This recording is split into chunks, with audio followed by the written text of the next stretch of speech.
All right, today we're looking at a triple split emotional generator, 4-6, the opportunist role model on the cross of planning. So first of all, whenever we look at a triple split, we have to kind of think of them as three unique facets or three unique ways of being all in one being. So it's almost like three beings in one. And which one you get, or which two you get, is going to depend very much on what elements you bridge in them. Now, if you bridge all three elements, they're going to be very uncomfortable in that. Unlike the split definition, which wants to have their two areas of definition bridged, the triple split does not like having everything bridged. It's more about how different facets come out with different people.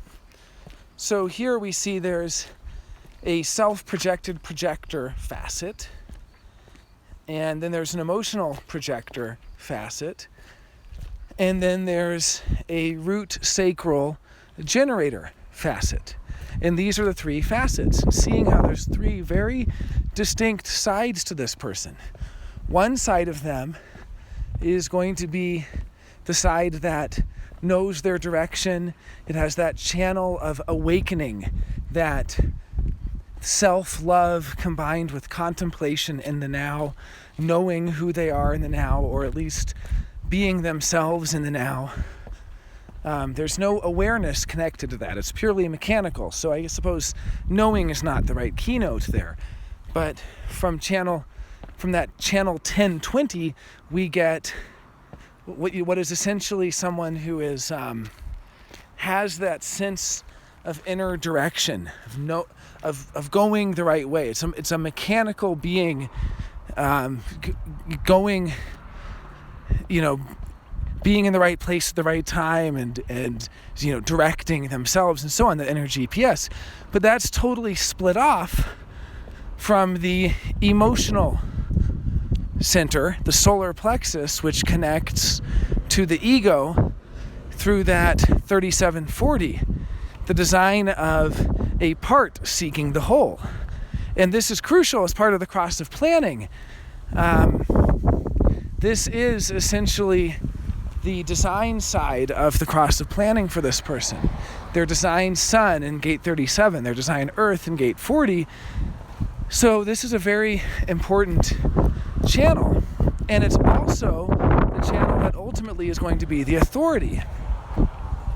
It's the authority here for how they can make decisions correctly as themselves through the clarity that comes out of that. And then there's this third part, the 52-9 channel of concentration from the root to the sacral, and that's the part that makes them a generator. So really the part of them that's the generator with their sacral response is totally separate from the part of them that contributes the actual decision making through emotional clarity, and then that's totally separate from their inner GPS system, their guidance system, which is the G center connected to the throat. So you can see it just how complex it is when we look at triple splits. How a triple split is always going to have these different facets of themselves, and part of them just wants to be that pure generator. Part of them, that incredibly logical, that 952 format, which wants to concentrate, to focus in that stillness, and is going to be extremely logical. Then this other part of them, which is so tribal and so loyal, and then this third part of them, which is integration circuitry, which is about survival, which is self-centered and selfish and about being themselves. And which, by the way, I don't mean to say the selfishness is bad. I'm just pointing out how different these three are. The impersonal, tribal side of them, the impersonal side, then the tribal side, and then the integration side. And so it's just very different, very unique. So the general advice I give to people who are triple split or quad split is simply to make sure that they are in enough auras that they can process that information. Here's someone who's already going to have a very slow decision-making process because of how slow the solar plexus is in making decisions and coming to clarity. But in addition to that, it's going to be made even slower because it's going to be very important for this person to be in a number of different auras, or to be in auras on a regular basis. Here's someone who, when they're not clear about something, if they sit alone in the room, they'll never be clear on it, if you know what I mean. They need to be in other people's auras. They need to have that aura contact. Now, the other part of it is that triple split is designed to be in motion. They're designed to always be moving. I could imagine the perfect lifestyle for a triple split to be in a band on tour, or to be an airline pilot, or to be a food critic constantly going from restaurant to restaurant, or to be in a traveling circus, or, any of these kind of lives where you're constantly entering into different auras. This is really important for the triple split. Okay, so let's talk about these three channels that we have here.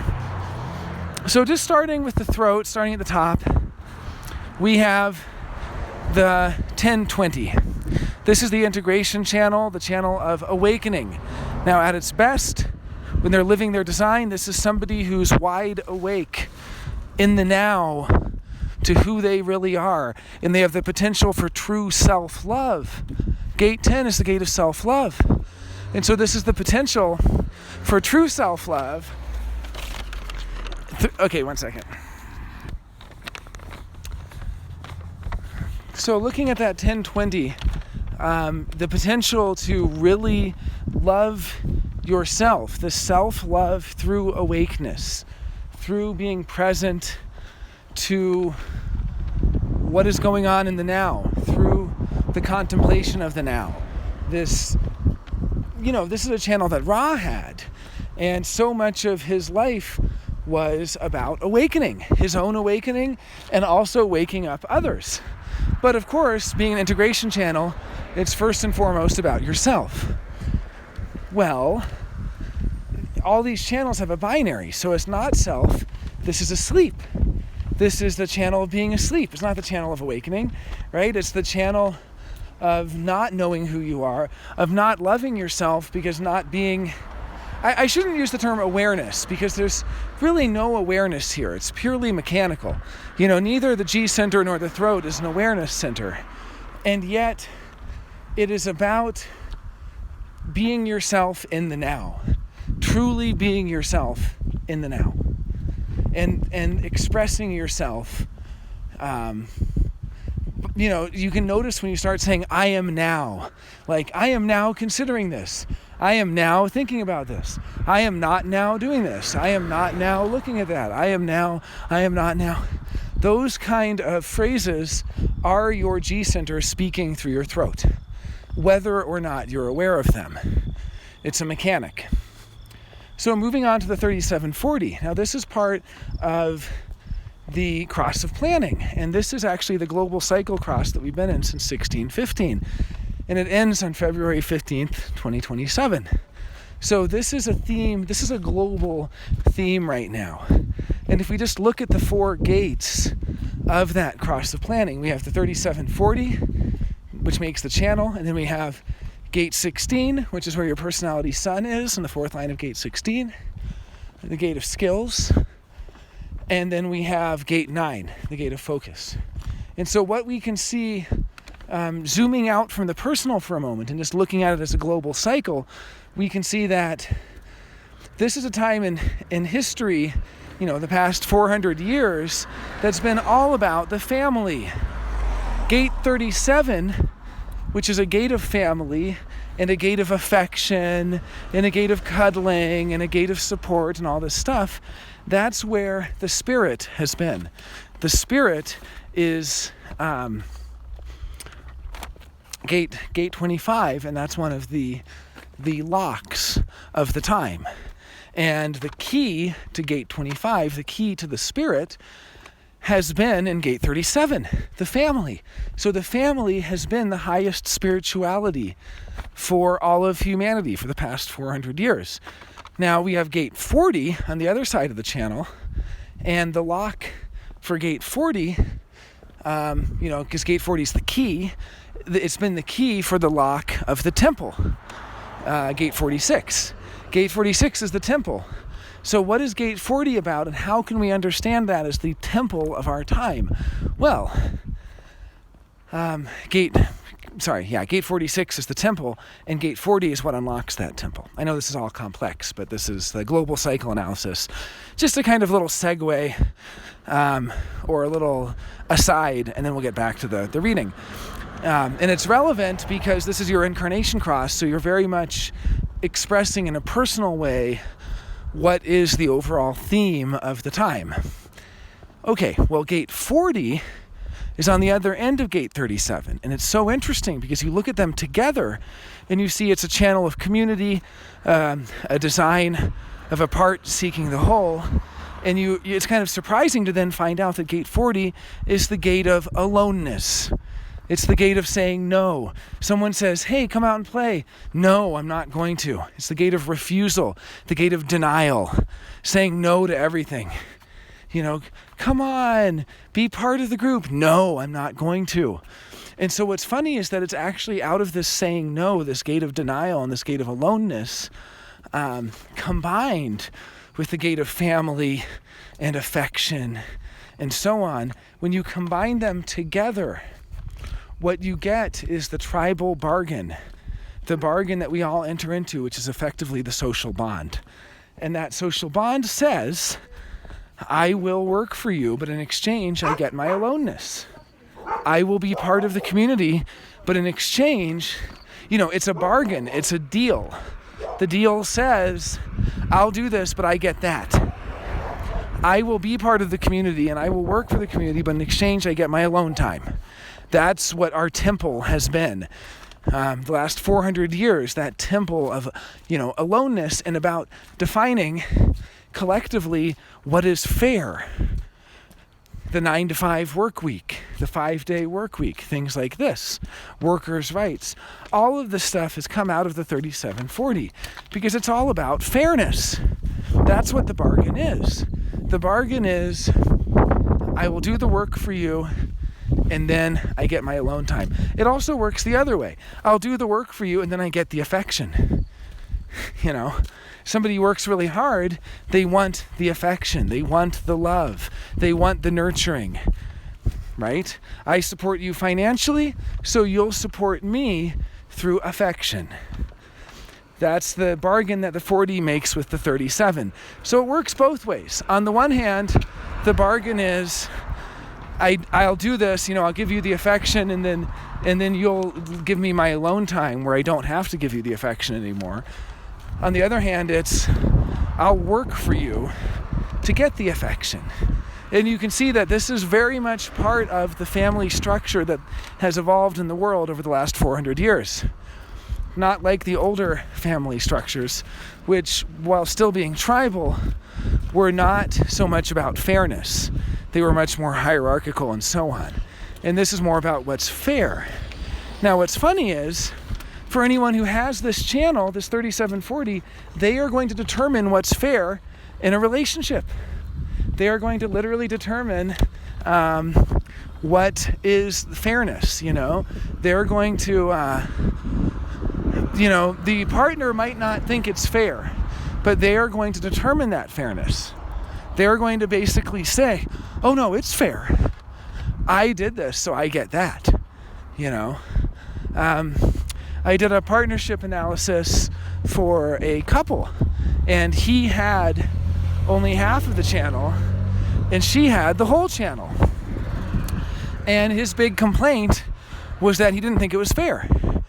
And I said, well, basically, she has the channel, so she decides the bargain. She decides what's fair. That's how it works. So looking at the other gates here, for instance, gate 9, the lock for gate 9 is gate 10, the gate of behavior.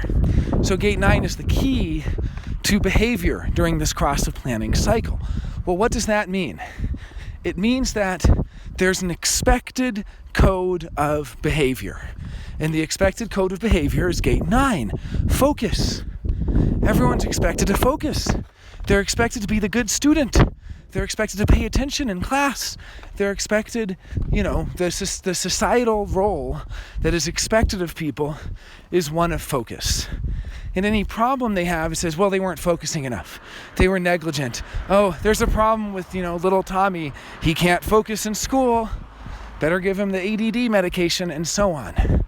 So if you think about it, that's been another aspect of our cross of planning cycle, has been about focus. And then, what's left is gate 16. I'm just going back. And so this is where your personality sun is, in line 4 of gate 16.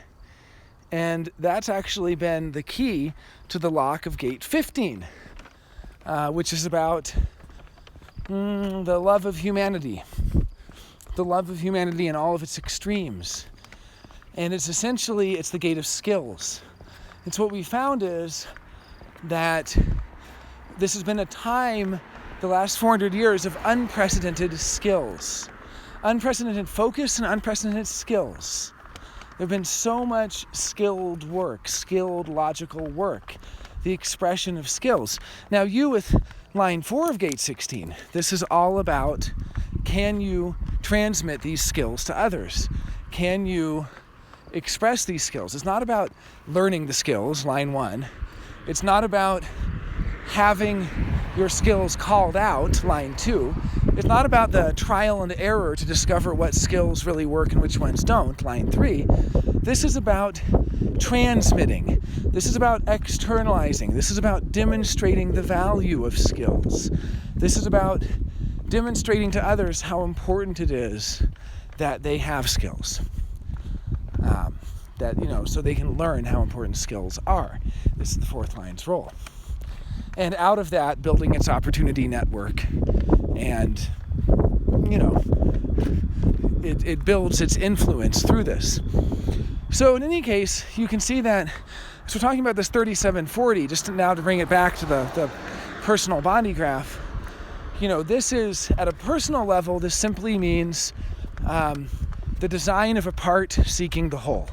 So a design of someone who is essentially ready to be a part of something bigger than them, ready to be a part of the group, ready to be a part of the family. So this is, a design of, as you find clarity about that, to be a part of a community and to essentially set the standard for what is fair in that community, and to be firm in that, and to say, look, I did enough for you. You will now do this for me. And if you don't do it for me, I'll walk away. Or, here's the bargain. Take it or leave it. If you don't like it, you can leave. It's not, it's not here to always go by somebody else's standard of fairness. It's here to set the standard of fairness. And it's tribal. And so I just want to explain also, not, of course, the whole incarnation cross. I mean, your personality sun is on a collective logic gate, and your personality earth is also on a collective logic gate. But nevertheless, this channel is a tribal channel, and the way it's designed to operate is through loyalty, through keeping promises, through proving that loyalty.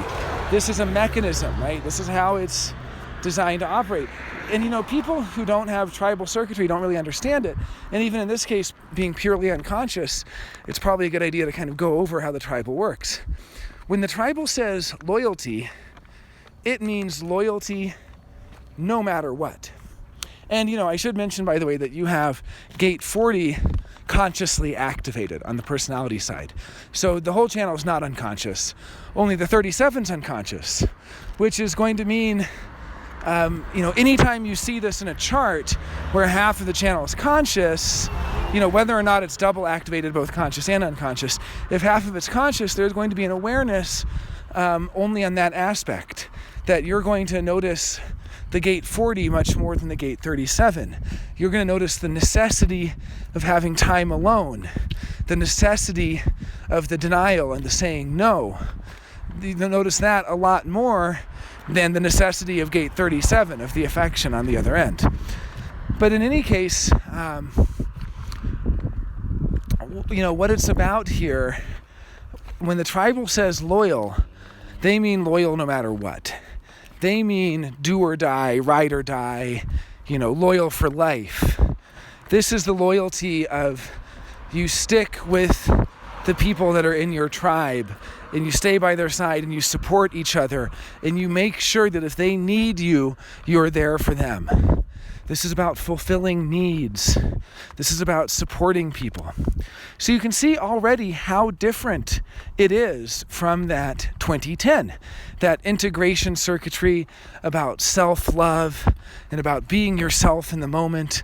Integration circuitry has no concept of the other. So there's a part of you that doesn't want to even bother with other people. It just wants to be itself in the moment. And then there's this whole other part of you, this tribal part of you, that's so deeply rooted in the group and in the greater whole that you're merely a part of. And then finally, the 952, the root sacral. This is a part of you that's dispassionate, that's impersonal, that doesn't take things personally, that doesn't mean things to be taken personally, that is purely about the logical process, the fuel for logical experimentation. This 952, channel of concentration, I know it well. I have it in my chart. It's sitting there under the tree, and everyone's going, why aren't you working? Why aren't you contributing? Why aren't you doing? And that 952 is sitting there in its stillness, but it's not just diffuse stillness. It's a focused stillness. It's a focused stillness which is concentrating in numerous senses of the term. One is that this channel is good at actually physically concentrating things. Like you might notice that sometimes you just find yourself organizing objects on a coffee table and putting them in groups together, literally concentrating things together. Putting all the same sized rocks together as you're sitting in the field. Or, you're organizing things by type and by category and all this stuff. But it's also about concentrating in the sense of focused effort on a single problem that needs a solution, on, a single pattern even. And so what's happening is you're sitting there under the tree and everybody's going, why isn't this person working? And they're all working and working and working and none of them can solve it. And then you stand up and it's like a bullseye. You shoot the arrow and the arrow hits the bullseye. Bam, That's what the channel of concentration is about. It's about essentially that focused effort that when it finally does take action, hits the nail on the head. Okay, so you have these three parts of you. So part of it is just to get to know these three different aspects. Get to know how different they are. Get to know how, in some sense, it's not even schizophrenic because schism implies two. This isn't a bifurcation. This is a trifurcation. This is a triadic being. You have three very distinct sides. It's like you're going in three different directions at once. It's like there's three agendas at once. One agenda, the integration agenda, is just to survive and to individuate and to love yourself and your uniqueness. The other agenda is to find that whole to be a part of and to support them and to have your needs met and to meet their needs. And then the other agenda is simply to concentrate, to simply focus in that stillness in a logical, dispassionate, dry way. I should mention also, just as a side note, 952s need a lot of protein. So make sure you're eating enough protein. Each of the format channels has an association. The 360 needs a lot of carbohydrates, and the 4253 needs a lot of fats. And in your case, this 952 needs protein. So be sure you're getting enough protein. Okay, so we've kind of gone over the three different aspects of your personality. Now, I'm going to have to cut this one short, but I'll leave you with a couple things. The first will just be sort of let's see, looking at your chart, I would say the most important things that I can leave you with right now, the first is going to be about the value of the 4-6 profile and how the 4-6 bonds, and just kind of understanding that. And so understanding that as a 4-6, everything in your life is going to be about the people in your life. That they bring you the opportunities, they bring you the network. Now, being a generator, it's really about what you use your energy for. That is going to be what brings you the most satisfaction, using your energy correctly. And you can only really use your energy correctly when you have emotional clarity in your decision making, and you can enter into things correctly. See, the way you enter into things is a microcosm of how the whole thing plays out. You can't enter into a relationship by initiating and then hope to backpedal and fix it later. It doesn't work that way. You have to enter into the relationship by responding. You have to enter into the relationship through emotional clarity. Whether that's a job, whether that's a friend, whether that's a loved one, whether that's a family, whether that's a place you live, any decision in your life must be entered into correctly through responding and through emotional clarity. And I've heard a lot of people ask what the emotional clarity is and how do they know. It's like an orgasm. You'll know when you've had it, So once you start to track this clarity and notice when you have it, you will know when you've been making decisions correctly or not. But being a fourth line, it's so important that you have the right people in your life that bring you the opportunities. It's literally like I tell fourth lines, if you want to have a certain job, you have to know somebody who has that job. If you want a certain lifestyle, you have to know somebody who has that lifestyle. They bring you into that. They share that with you. If you want to be that world famous food writer traveling the globe, you have to know a world famous food writer who travels the globe. It's as simple as that. So that's the first thing I want to give you, is just understanding the dynamics of the 4-6, understanding that, I apologize for the sound here, that as a fourth line is going to be incredibly important for you to be friends with everyone in your life. Don't work for a stranger. Work with your friends. Work for your friends. Hire your friends. Don't worry about nepotism. It doesn't apply to fourth lines. Don't date a stranger. Date a friend. Don't fall in love with a stranger. Fall in love with a friend. And you have to confide in them and they have to confide in you. It's not always going to be the same. Some people will confide in you and you don't confide anything in them. Others, you'll confide in them and they won't confide anything in you. But either way, there has to be that confidant dynamic. Now, the sixth line, realize that there's going to be a good 25 years of your life from your early 30s to your early mid-50s where you're going to be pretty checked out. So anyone who's in a relationship with you, anyone who's in a business partnership with you, they have to know you're not really going to be there. And that's okay. You can love them. They can love you. You're just not really there. You can be their friend. You can be their partner. You're just not really there. And that's okay. That's the roof phase.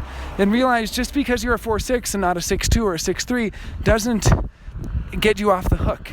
You have every much of as bit of a roof phase as the 6-2s have and the 6-3s. Even more than the 6-3, because they at least have the third line that keeps pulling them back into life. The 4-6 can be the ultimate voyeur, and that's okay. Just realize that there's going to be about 25 years of your life where you're going to be aloof, distant, detached, not really playing with skin in the game, so to speak. And that's okay. That's your information gathering phase. That's your observation phase. That's the phase where you're looking at everybody else and how they live. And you're looking into their lives. You're seeing what works for them and what doesn't work. You're seeing who has satisfying lives and who doesn't. You're seeing, what kind of life you might want to have. Okay, now the last thing I want to leave you with is a brief, not self-analysis. This is going to be simply something for you to keep an eye on, something for you to watch. And basically, I would say for the first year of human design, I don't know how long you've been in the experiment, but for the first year, if all you really get is strategy and authority and the not self, that's enough. That is enough. People think it's hyperbole when I say that, but I'm talking personally also.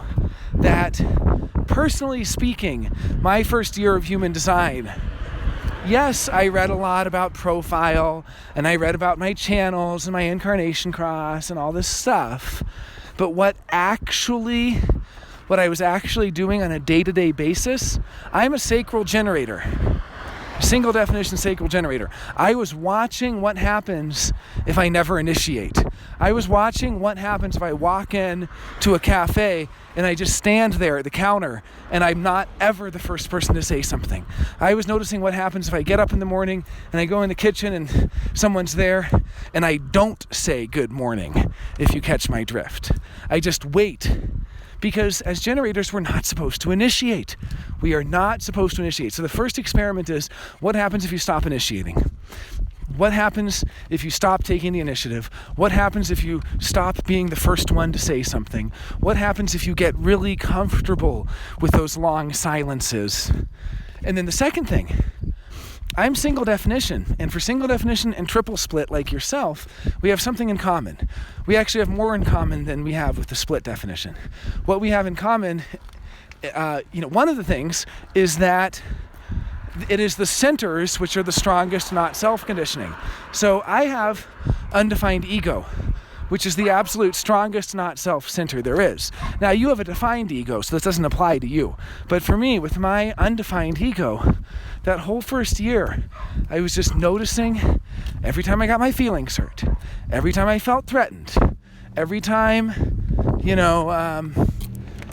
every time I had any sort of ego flare-up, and every time I felt I had something to prove, every time I got touchy and I got choked up. That's all the ego stuff. So what I'm going to leave you with now, because this has to be kind of a short reading, I'm just crunched for time today, what I'm going to leave you with is going to be those two things. The first is going to be how important it is to experiment with not initiating. See what happens if you just get comfortable with silence. Get comfortable with letting your aura do the talking. You have something you want to say? Just let it be and let the other person ask you, do you have something you want to say? And when they ask you, then you can go, uh-huh. And what goes with this, of course, you're an emotional being. I'm not. So for me, my sacral response was much more moment to moment. For you, it's going to be crucial also to be noticing your emotional clarity that you get in situations. So I'll say, experiment with your strategy of waiting to respond, never initiating, and then experiment with your authority of waiting for emotional clarity to emerge. Then, on the other hand of it, we're going to look at the not self real quick. And I'm just going to give you a very brief sort of not self reading. Now for you, the three strongest not self centers are defined, so they don't apply to you. You have a defined ego. So you're not always trying to prove yourself and getting threatened and getting offended. You have a defined solar plexus. So you're not always avoiding truth and avoiding, letting people see the real you. And you have a defined G center. So you're not always searching and looking and trying to find direction and identity and love. So for you, the absolute strongest is going to be that spleen. See, this is the fourth strongest, but for you, it's the strongest of all. So that's what's funny about it. For most people who have a number of undefined centers, it's not that big of a deal, not as much. But for you, since you have the other three defined, this is going to be a huge deal for you. It's like the strongest undefined center you have becomes the foundation of your entire not self. And the fact is, you have no definition there either. So when you have no definition in the center, it's very hard to get visibility into it. There's a lot of denial. There's a lot of, I don't have this problem, other people have this problem. And there's a lot of feelings of, not really knowing if you have that problem or not. So that's going to be tricky also. It's going to be hard for you to notice because of how open it is, but not impossible. And the more you pay attention to it, the more you will get good at noticing it. So, what does this undefined spleen look like? Well, for one thing, you have four gates pointing at it. So you're going to feel like you're lacking when it comes to gate 48 and gate 57 and gate 18 and gate 32. So part of you is going to have this feeling of like, why am I having, why am I not deep enough? Gate 48. Why do I lack the solutions? It's gate 48 thing. Why am I not smart enough? Gate 57. If only I were smarter, everything would be different, right? Gate 18. How come I'm not critical enough? How come I don't know how to improve things? And then gate 32. Why am I not ambitious enough? How come I don't really know how to succeed in life? What's wrong with me that I don't know how to succeed? So there's going to be these feelings of self-recrimination. Now, of course, because it's so open, you might not be so aware of these. But here's what I want you to do. Here's going to be your homework for this. Notice every time you feel yourself holding on to something. Notice every time you're around someone who has a defined spleen, or they define your spleen. They have gate 48 or gate 57 or gate 32 or gate 18. So they define your spleen, or they have a defined spleen themselves. Now notice when you're in their aura, how good you feel, how safe you feel, how you don't worry about anything, how you feel great. Then as soon as they leave your aura, it's like being cold and shivering in the dark, all alone. It's like having, the Band-Aid ripped off. It's like having the security blanket taken away from you. Suddenly, the not so good feelings rush back in. So I want you to just get in touch with how the spleen feels when it's defined and how it feels when it's not defined. And just start to notice the difference. Notice when you're with someone with defined spleen, you feel great. Then as soon as you leave their aura, you don't feel great. And I want you to kind of notice this and notice how it affects your decision making. How part of you is feeling like, I just have to hold on to it. I just can't let go. Something happened in the past, and part of you feels like you're not supposed to let go of that. It's an old relationship, and you're still holding on to the feelings you have. Or it's a cup you have that has sentimental value, and your friend breaks the cup, and you're holding on to it. You're holding on to the resentment against the friend. Just let it go.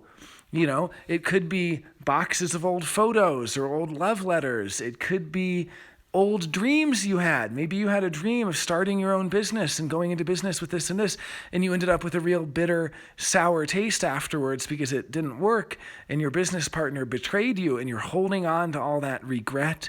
You're holding on to that betrayal. It could be relationships that aren't healthy for you. It could be a job that you're afraid to let go of. It could be a place where you live where you're not willing to move because it has too much sentimental value. So I'm going to leave you with this. The two things, again, strategy and authority, but really experimenting with them. Not just analyzing them, not just thinking about them, but really, when you go somewhere, don't be the first one to talk. Experiment with your silence. Experiment letting your aura do the talking. You see somebody that you want to talk to, don't initiate a conversation with them. Just sit next to them, wait for them to initiate a conversation with you. Experiment with that strategy. Experiment with the authority. Get used to saying to everybody, if they ask you something, I'm going to have to get back to you about that. Or I'm not sure. Can I get back to you later about that? That's what literally every decision you're asked to make, your default answer should be, can I get back to you later about that? Or I need some time to think about it. That's what the emotional process is. So on the one hand, strategy and authority. On the other hand, really start paying attention to that undefined spleen. Really start to notice where you're holding on to things that aren't good for you. Really start to notice how good you feel when it's defined, and when you no longer are in aura with someone who defines your spleen, how it just doesn't feel so great. And that's okay. And get used to that. It's not a big deal, It's okay. You're meant to feel good sometimes and not so good other times. Don't get addicted to the feel good. Don't get hooked on people who make you feel good. Don't get hooked on things that give you a sense of safety and security, because they might not be good for you. All right, that's all for now.